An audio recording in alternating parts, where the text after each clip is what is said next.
이미 저와 여러분들이 10절까지 함께 합독하셨습니다. 그런데 이 말씀은 특별히 하나님께서 스가랴 선지자를 통해서 스룹바벨에게 주신 말씀입니다. 스룹바벨은 이스라엘 백성이 바벨론 포로 생활에서 돌아와 예루살렘을 재건할 때 이스라엘 백성들을 지도했던 정치적인 지도자였습니다. 대제사장 여호수아와 함께 민족의 부흥과 재건을 위해서 노력하신 분이었어요. 그때 그들 앞에는 많은 문제와 난관들이 놓여 있었습니다. 실제 생활의 문제, 우리가 신앙생활하면서 가장 힘들어하는 부분 중에 하나가 먹고 사는 문제예요. 실제 생활의 문제가 이스라엘 백성들에게도 있었습니다.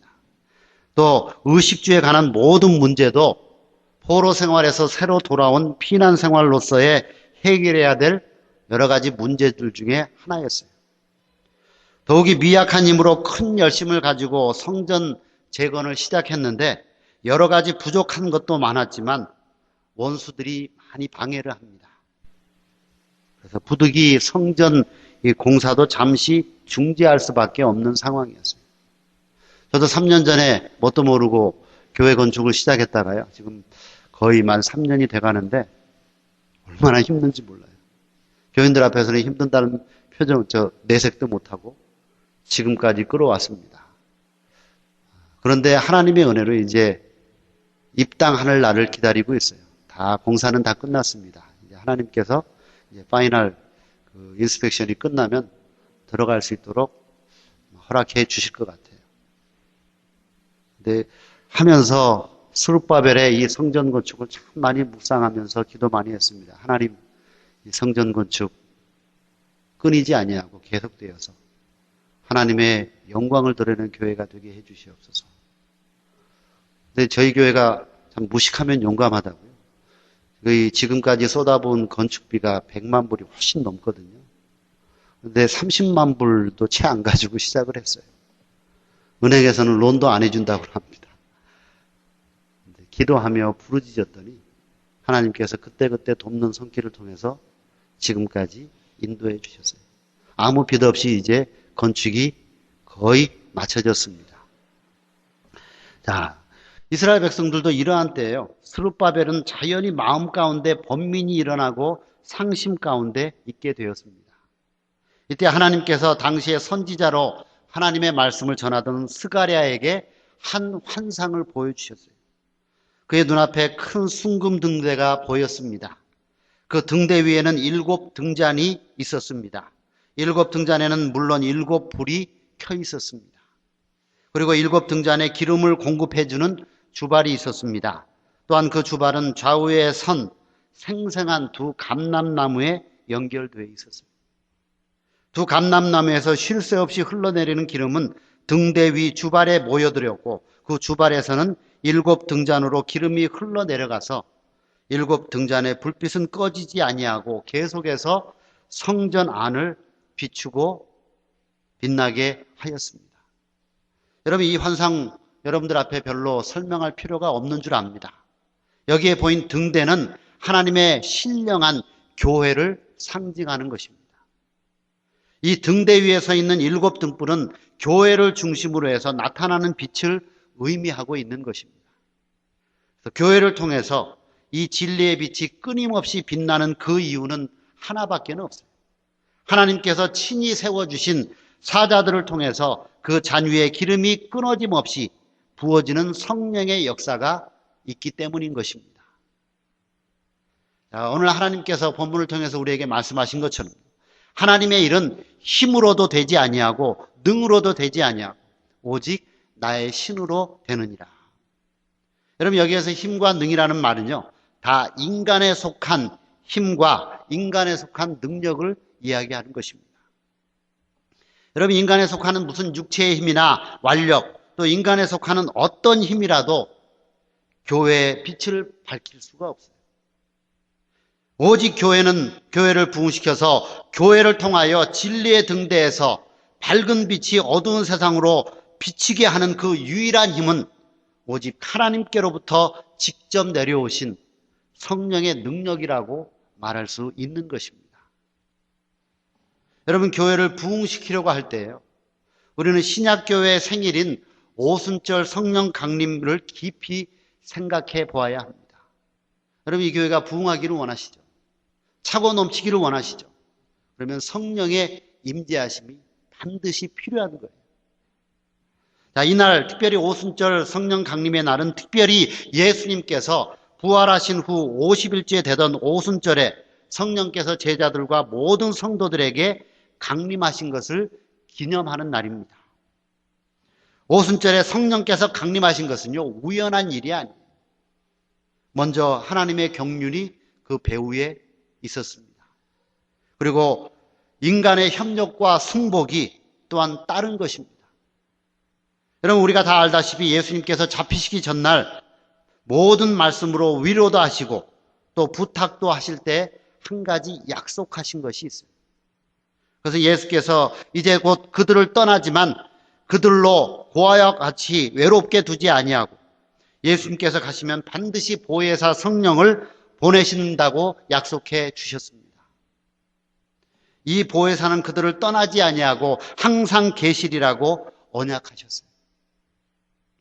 그러면서 계속해서 하시는 말씀이 오직 성령이 너희에게 임하시면 너희가 권능을 받고 예루살렘과 온 유대와 사마리아와 땅끝까지 이르러 내 증인이 되리라고 약속하셨습니다. 그런데 예수님의 제자들은요, 이 예수님의 말씀을 그대로 믿었어요. 그들은 예수님의 분부대로 예루살렘을 떠나지 않았습니다. 120명쯤 되는 예수님의 제자들과 성도들이 한 다락방에 모였습니다.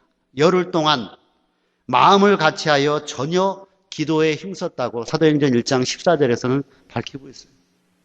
여러분, 10일 동안 기도하는 거 쉬운 일이죠?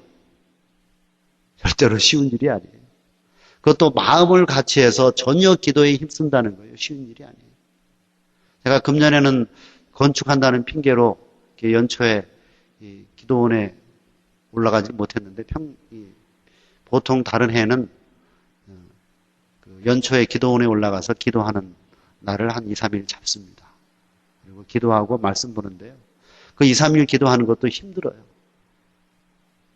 힘들고 어려워요. 그런데 마가 요한의 다락방에 모였던 120문도들은 전혀 기도에 힘썼다 그랬어요. 더 중요한 것은 마음을 같이 했다는 것입니다.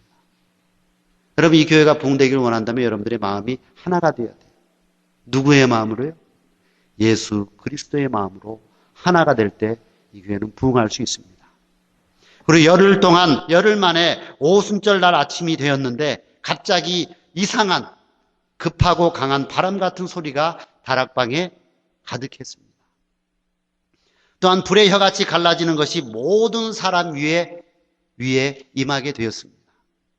다락방에 모였던 모든 사람 마음 가운데는 성령의 임재를 깨닫게 되었습니다. 제가 오늘 이 단위에 쓰면서 하나님 앞에 간절히 기도했던 기도의 제목 가운데 하나가 뭘까요? 말씀을 증거할 때 성령이 임하게 해 주시옵소서. 저만 그렇게 기도하고 올라왔나요? 여러분들도 그 성령의 임재를 사모해야 돼요. 모든 성도들이 120문도들이 성령의 충만함을 체험했습니다. 모든 성도들까지 똑같은 성령의 충만함을 입었습니다. 남자들만이 아니고 여자들도 똑같은 성령의 은혜를 받았습니다. 예수님께서 지상에 계실 때 믿지 아니하고 예수님을 비웃고 괴롭혔던 예수님의 아우들까지도요, 똑같은 성령의 놀라운 은혜를 체험했습니다. 여러분, 여기에 보면 성령께서 임재하실 때 특별히 성령의 성격을 분명히 가르치시기 위해서 몇 가지 상징적으로 보여주신 것이 있어요. 그것은 급하고 강한 바람이라고 보여주셨습니다. 여러분, 바람은 숨결이라는 말과 같아요. 사람에게는 숨결이 있을 때 생명이 있습니다. 그런 병원에서 죽어가는 환자들의 숨이 끊어지면 제일 먼저 체크하는 게 뭐예요? 호흡을 하는지 안 하는지. 성령은 하나님의 숨결입니다. 성령은 하나님의 생명입니다. 그래서 우리가 성령을 받는 것은요, 하나님의 생명을 직접 받는 것입니다. 또한 바람은 능력과 가마력을 의미해요. 여러분, 부드러운 봄바람은 사람의 마음을 부드럽게 합니다. 그러나 강한 바람은 나무를 꺾고 산을 옮기고 바닷물결을 움직입니다. 강한 능력을 의미하는, 성령은 능력입니다. 그래서 성령이 임할 때 우리의 마음을 감동시키고 성령이 임할 때 우리의 마음에 새로운 힘이 생겨나는 것입니다. 그리고 또한 불의 혀같이 갈라지는 성령의 성격을 또한 소개하고 있습니다. 신구약 성경을 보면 불은 언제든지 세 가지 뜻을 의미하고 있습니다. 첫째로 불은 빛을 의미합니다.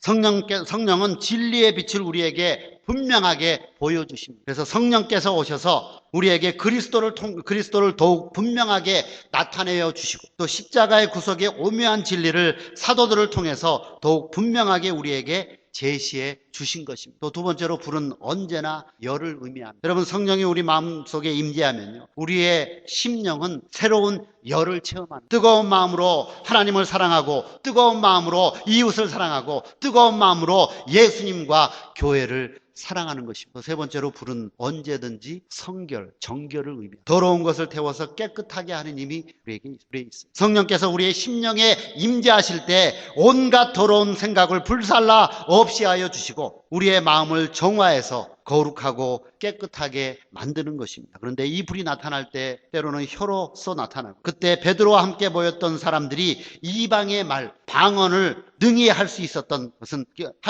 기적이 나타난 것을 우리는 성경을 통해서 발견할 수 있습니다. 혀는 언제든지 말을 의미합니다. 사도들이 성령을 받기 전에는 혀가 있었지만 말을 하지 못했습니다. 성령을 받은 후에 베드로의 입이 열렸습니다. 혀가 풀려서 복음을 전할 수 있었습니다. 성령으로 충만하면 다쳤던 저와 여러분들의 혀가 열리게 되어 있어요. 여러분, 예수님의 제자들이 성령 충만함 받기 전에요, 담대하게 나가서 복음 증거하지 못했어요. 성령을 받으니까 혀가 풀렸습니다. 혀가 풀려서 담대하게 구원의 복음, 영생의 복음을 전할 수 있었습니다. 하나님의 말씀, 하나님의 약속을 의심해도 사가랴처럼 혀가 굳어질 수가 있다는 사실을 성경은 우리에게 교훈을 주고 있습니다. 여러분, 성경에 기록된 하나님의 모든 말씀을 우리가 믿게 되기를 주님의 이름으로 축원합니다. 여러분, 예수를 생명의 구주로 믿고 하나님의 말씀과 약속을 의심하지 아니하고 믿고 순종하여 성령으로 충만하면 굳어졌던 혀가 풀려서 능력 있는 복음 전도자가 되는 것입니다. 이와 같이 성령의 역사가 120명에게 움직이기 시작했습니다. 그들에게 생명이 임했습니다. 또 그들에게 능력이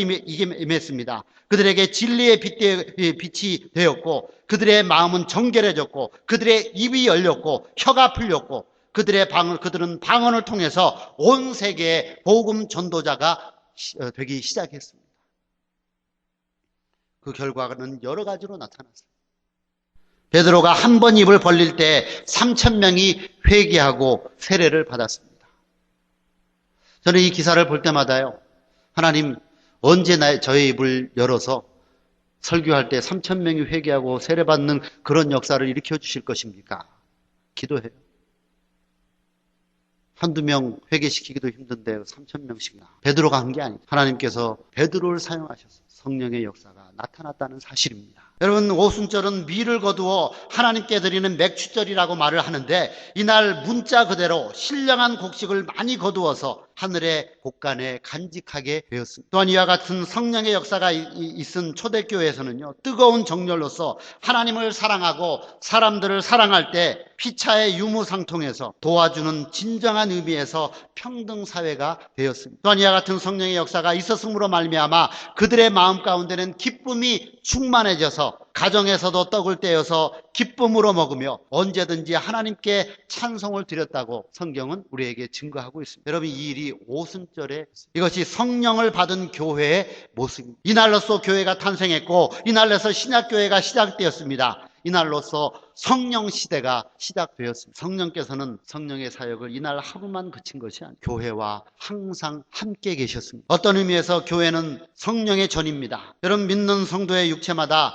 성령의 전이라고 사도 바울은 외치고, 성령은 교회를 떠나지 아니하시고 항상 교회와 함께 계셨습니다. 그 성령께서요, 이 로스앤젤레스 장로교회와도 함께 하신다는 사실을 믿으시기 바랍니다. 여러분, 성령으로 충만했던 예루살렘 초대교회는요, 하는 일마다 성령의 인도를 따랐습니다. 7집사를 택한 것도 성령의 지도로 택했고 성령이 충만한 사람을 택하여 주님의 몸된 교회를 섬기게 했어요. 빌립이 사마리아에 내려가 전도한 것도 성령의 지도에 따랐습니다. 또 빌립이 구스네시에게 복음을 전하게 된 것도 성령의 지도를 받은 것입니다. 베드로가 유대 사람으로서 이방 사람의 집에 들어가 담대히 그들에게 복음을 전파한 것, 로마 백부장 고넬료에게 담대히 들어가 전도한 것도 성령의 지도에 의해서 이 일을 함으로 이방 사람과 유대 사람들의 장벽을 무너뜨렸다는 사실. 또한 수리아 안디옥 교회에서 바울과 바나바를 따로 세워 안수 기도한 후에 외지 선교사로 파송하게 된 것도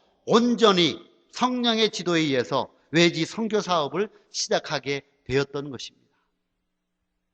여러분, 성령께서는 교회를 세우실 뿐만 아니라 교회 안에 계시고 믿는 사람 마음 가운데 항상 계셔서 교회를 지도해 주시고 믿는 사람의 사생활도 지도해 주십니다. 이와 같은 성령은 어떤 때 교회를 깨끗하게 하시는데 예루살렘 교회에 시험이 왔어요. 유무상통하는 것이 참 아름다운 일이었지만 이와 같은 일을 통해서 어떤 사람들에게는 시험이 왔습니다. 예수님께서는 오른손이 하는 일을 왼손이 알게 하라 그랬죠. 모르게 하라 그랬죠. 그런데 사람들에게 이름을 나타내고 싶어하는 아나니아와 삽비라가 있었어요. 그래서 바나바의 흉내를 내서 자기의 토지를 팔기는 팔았지만 탐심을 억제하지 못해서 베드로 앞에 와서 거짓말을 합니다. 성령이 충만한 베드로는 아나니아를 내려다보면서 어찌하여 사단이 내 마음에 가득하여 내가 성령을 속이고 땅값 얼마를 감춰넣냐고 책망을 할 때 아나니아는 그 자리에 거꾸러져 혼이 떠났습니다. 조금 후에 그의 아내 삽비라가 들어와서 같은 거짓말을 하다가 역시 똑같은 방법으로 하나님 앞에 심판을 받았어요. 여러분, 성령께서는요, 교회와 성도들에게 능력이십니다. 성령은 교회의 모든 일에 깊숙이 간섭하십니다. 또 성령은 교회와 성도들을 깨끗하게 정화하십니다. 성령은 베드로와 요한에게 능력을 주셔서 복음을 전파하게 하셨고 또한 이적과 기사를 행하게 하셨습니다. 여러분, 성령으로 충만한 집사 스데반의 얼굴은 무엇의 얼굴과 같았다고요? 천사의 얼굴과 같았다고 성경은 이야기하고 있죠. 어떨 때 제가 이렇게 말씀을 증거하면서요, 성도들의 얼굴을 보면 사람의 모습으로 보일 때가 있어요. 사람으로 모습으로 보이면 안 돼요. 여러분들이 성령이 충만해서 천사의 모습으로 보이게 되기를 주님의 이름으로 축원합니다. 성령으로 충만했던 스데반이 순교하니까 복음이 불길처럼 온 세상에 전파되게 되었습니다. 그러므로 어떤 학자는요, 이 사도행전을 성령행전이라고 부르고 있습니다. 여러분, 그런데 이런 성령의 역사가 초대교회만 있었던 것이 아니에요. 기독교 2000년 역사 동안 하나님의 교회의 성령의 역사가 계속해서 진행되어 왔습니다. 특별히 우리 한국교회에도 성령의 역사가 아주 강하게 일어날 때가 있었는데 1905년, 1906년, 1907년, 1908년에 한국의 성령의 역사가 강하게 일어났었어요. 그때 한국에 파송되어 온 선교사들이 장로교, 감리교 할 것 없이요, 함께 모여서 한국교회 부흥을 위해서 간절히 기도했습니다. 선교사들만 기도했을까요? 이 기도의 불길이 우리 한국 선교들에게도 옮겨졌어요. 그래서 선교사들의 기도 운동이 2년, 3년 동안 계속되는 동안 한국교회 성도들에게도 기도의 불이 붙었습니다. 그러던 중 어느 날 갑자기 평양 장대영 교회에서 큰 성령의 역사가 일어났어요. 길선주 장로를 비롯해서 많은 사람들이 자기의 죄를 통해 자복하고 그때부터 전부 일어나서 우리 한국의 삼천리 방방곡곡에 교회를 세우고 부흥하는데 놀라운 기폭제가 되었던 것을 우리 한국 역사가 증거하고 있습니다. 여러분, 한국교회가 이만큼 부흥하고 축복받은 것도 오직 성령의 역사의 결과예요. 그런데 지금 한국교회가 많이 정체되었고 오히려 10년 전보다 예수 믿는 사람들의 숫자가 줄어들고 있습니다. 여러분, 그 이유는 한 가지밖에 없어요. 과거에 열심히 하나님 앞에 부르짖었던 그 기도 운동이 사라져가고 있다는 사실입니다. 여러분, 요즘이야 한국에 새벽기도 주말만 하는 교회들이 엄청 많이 생겼습니다. 철야기도에 없앤 교회들이 50%가 넘어요. 기도하지 않는데 어떻게 성령께서 임하시겠습니까? 여러분, 교회를 모범적으로 성장케 하고 부흥하기를 원하는 우리는요, 몇 가지 조심할 것이 있습니다. 첫째는 우리는 하나님의 교회 일에 대해서 성령의 역사를 잊어버리면 안 된다는 사실입니다. 여러분, 성령께서 강하게 임재하기를 원하셔야 돼요. 그런데 성령께서 이 자리에 역사하실 때 그 성령의 역사를 시간이 흘러가면서 잊어버리는 성도들이 많이 있어요. 성령을 무시하지 않게 되기를 바랍니다. 성령을 멸시하지 마세요. 성령을 떠나서 내 재주와 내 생각으로 하나님의 교회 일을 하려고 하지 마시기 바랍니다. 두 번째는요, 성경이 우리에게 분명히 경고한 바와 같이 성령을 근심하게 해서도 안 됩니다. 성령의 지도가 분명한데요, 그 지도대로 하지 아니하고 내 고집과 내 편견과 내 신앙심과 내 어떤 생각을 가지고 하나님의 교회 일을 하려고 해서는 안 됩니다. 그럴 때 성령께서 근심하시는 거예요. 세 번째는 하나님의 말씀은 성령을 소멸하지 말라고 명령하십니다. 성령의 지도가 계속해서 있지만 우리가 그 지도를 계속해서 거부할 때에는 결국 성령의 지도가 그치게 되어 있습니다. 그래서 그것을 성령의 소멸이라고 말을 해요. 여러분, 구약의 사울 왕이 젊어서는 성령의 능력을 받아서 모든 나라 일을 바로 해결했습니다. 그러나 점점 나이가 많아가면서 시기하는 마음이 생기고 교만하는 마음이 생겨서 성령의 역사를 거스르게 되니까 마지막에는 성령이 사울 왕을 아주 떠나가고 말았어요. 그런데 성령이 사울 왕을 떠나가니까요, 사울만 망한 게 아닙니다. 나라도 망했습니다. 사울의 가문도 망했습니다. 여러분, 성령을 떠난 신자의 마지막 모습이 어떤 모습일까요? 성령의 지도를 소멸하는 교회의 그 마지막 모습이 어떤 모습일까요?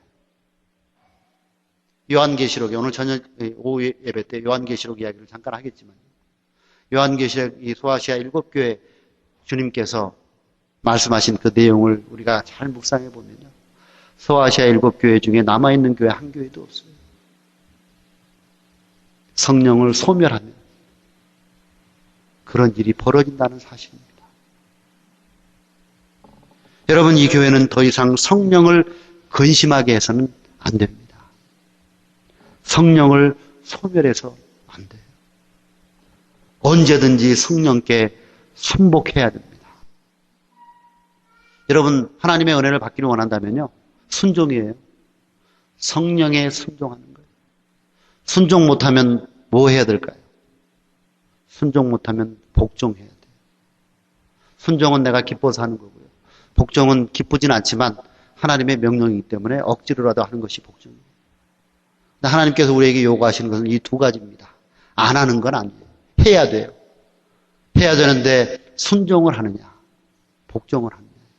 여러분, 교양에 하나님의 일을 하실 때 순종하는 것이 하나님 앞에 큰 영광을 돌리는 것입니다. 오늘 30전을 맞는 이 로스앤젤레스 장로교회가 특별히 할 일 몇 가지가 있는 줄 생각합니다. 첫째는요, 우리 하나하나가 내 자신을 스스로 살폈으면 내 생활 가운데 성령을 근심케 하는 것이 없는가를 살펴봐야 합니다. 내 생활 가운데서, 내 가정 생활 가운데서, 내가 섬기는 교회 생활 가운데서 성령을 근심케 한 일이 없는가 살펴봐야 돼요. 그것을 회개하면 성령의 역사가 다시 일어날 것입니다. 또 두 번째는요, 언제든지 성령의 지도에 순복할 수 있는 은혜를 받기 위해서 기도해야 합니다. 내 편견, 내 고집을 다 버리고 성령의 지도에 순복할 수 있는 은혜를 받기 위해서 기도하면 나의 옛사람은 깨어지고 녹아지고 주님의 모습으로 닮아가는 성령의 역사가 강력하게 일어날 것입니다. 여러분, 성령 받은 증거가 어디 이상한 데 있는 거 아니에요. 오직 성령의 열매는, 갈라디아서 5장 22절 23절에서는 뭐라고 우리에게 성령의 열매에 대해서 이야기하고 있어요. 오직 성령의 열매는 사랑과 희락과 화평과 오래 참음과 자비와 양선과 충성과 온유와 절제니 이 같은 것을 금지할 법이 없다고 사도 바울은 우리에게 그렇게 소개하고 있습니다. 여러분, 성령 받은 교회는 다른 것으로 나타나는 것이 아닙니다. 성령 받은 교회는 온전히 한 성령의 가마로 하나가 되어 화평한 교회가 성령 받은 교회입니다. 여러분, 성령 받지 못한 교회는 확실하게 눈에 보이죠? 싸우는 교회예요. 성령 받은 교회는 화평한 교회입니다. 또 성령 받은 교회는 복음을 전파하는 교회입니다. 성령 받은 교회는 한마음 한뜻으로 하나님께 봉사하고 우리 사회를 봉사하는 교회가 성령 받은 교회입니다. 여러분, 우리 각자가 성령의 충만한 은혜를 받게 되기를 주님의 이름으로 축원합니다. 저와 여러분들의 가정이 이와 같은 성령의 충만한 은혜를 받기를 원합니다. 교회에서는 성령 충만한 생활하는데 가정에서는 성령과 상관없는 그런 생활을 한다면 주님의 성령께서 근심하실 거예요. 네, 여러분들의 가정이 성령으로 충만했어요. 가정에서도 하나님의 말씀에 순종하는 가정. 그것이 교회 생활로 연결되는 그런 여러분들의 신앙생활 되기를 주님의 이름으로 축원합니다.